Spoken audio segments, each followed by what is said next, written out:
अब मैं अपने वरिष्ठ सहयोगी राजीव रंजन का रुख करूंगी। राजीव, आप कैसे देख रहे हैं एनडीए 3.0?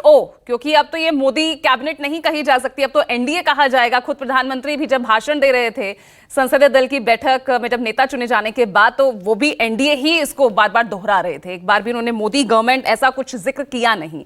तो इस ये कैबिनेट आप किस तरह से देख रहे हैं? क्योंकि विपक्ष तो कह रहा है गैर संवैधानिक है ये एनडीए, और जो ये कैबिनेट की जो रूपरेखा होगी, कुछ नाम यहां पर कुमार गौरव ने यहां पर बताए हैं, लेकिन जो वो नाम जो कि बहुत इंपॉर्टेंट मोदी 1.0 में रहे, मोदी 2.0 में भी रहे, लेकिन इस बार उन्हें हार का मुंह देखना पड़ा। जो डेंटेड स्टेट्स हैं, यूपी है, महाराष्ट्र है, बिहार है, राजस्थान है, हरियाणा है, क्या पार्टिसिपेशन उनका इस बार रहेगा? किस तरह से एडजस्ट किया जाएगा? बीजेपी की हिस्सेदारी किस तरह से होगी? जो बीजेपी अगर पहले दफा अगर हम देखते हैं तो किस तरह से हिस्सेदारी उनकी रही है, तो इस बार कितनी कटौती उसमें आप देख रहे हैं?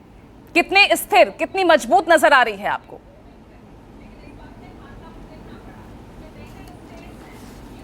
देखिए, जैसे आपने प्रधानमंत्री की बात कही, तो आपने जो बयान चलाया उसमें प्रधानमंत्री ने कहा कि कहा जाता था 24 के पहले किसकी सरकार तो एनडीए सरकार, 24 के बाद तो किसकी सरकार तो एनडीए सरकार।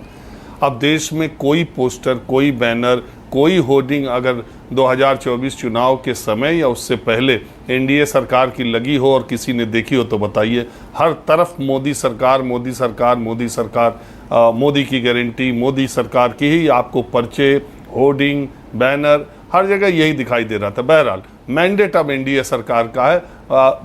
मांगा गया था देश से मोदी सरकार के लिए समर्थन, लेकिन अब एनडीए सरकार बनी।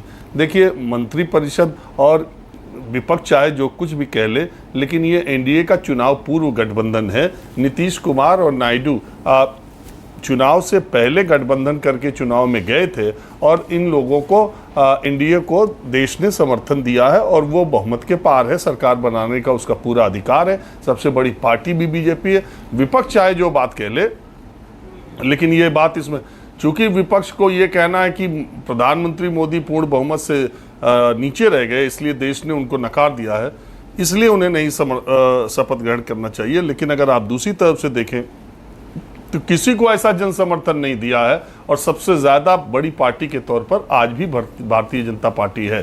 पहली बात तो ये। दूसरी बात, आप देखिए, जब इस तरह की गठबंधन सरकारें बनती हैं, अब कल की बात लीजिए, आपने केसी त्यागी जो जेडीयू के महासचिव का बयान दिखाया, कल उन्होंने किसी ने उनसे सवाल नहीं पूछा था, किसी ने उनसे सवाल नहीं पूछा था, किसी ने उनका इंटरव्यू नहीं किया था, किसी चैनल पर वो लाइव डिबेट में नहीं थे। उन्होंने प्रेस कॉन्फ्रेंस बुला करके ये बात कही कि नीतीश कुमार को इंडिया गठबंधन से ऑफर प्रधानमंत्री पद का मिला है, और उस समय कन्वीनर नहीं बना रहे थे। तो वो इंडिया गठबंधन को ये बात नहीं सुना रहे थे, वो एनडीए गठबंधन को और बीजेपी को ये बात सुना रहे थे कि नीतीश कुमार को प्रधानमंत्री तक का ऑफर है, और बार बार कह रहे थे कि फोन रिकॉर्डिंग है, किसी ने खंडन, अगर हमारी बात का खंडन किया तो हम सुना भी देंगे। वो सुना इंडिया गठबंधन को नहीं रहे थे, वो सुना एनडीए गठबंधन को रहे थे।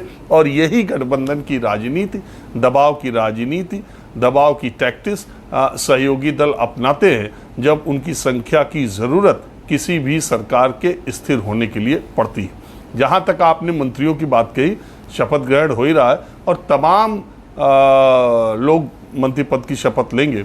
जिस तरह से सदन की संख्या है उसके हिसाब से करीब करीब 80 लोग मंत्री बन सकते हैं। तो मुझे तो नहीं लगता कि सारे आज ही बन जाएंगे, लेकिन निश्चित तौर पर जो अपनी अपनी पार्टियों के प्रमुख लोग हैं उनको आज शपथ ग्रहण कराया जाएगा।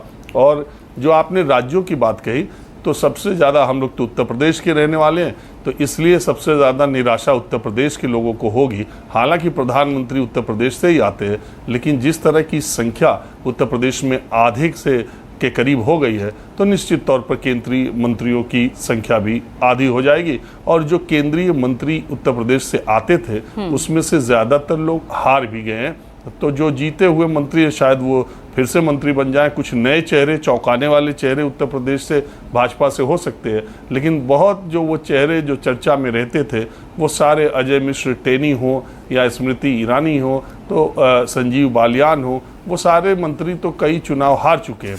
तो इसलिए उत्तर प्रदेश का कोटा तो कम होगा, आंध्र प्रदेश और बिहार को ज़्यादा मंत्रिपरिषद बिहार को तो मिलना तय है, क्योंकि जेडीयू कोटे से और बीजेपी से भी आएंगे।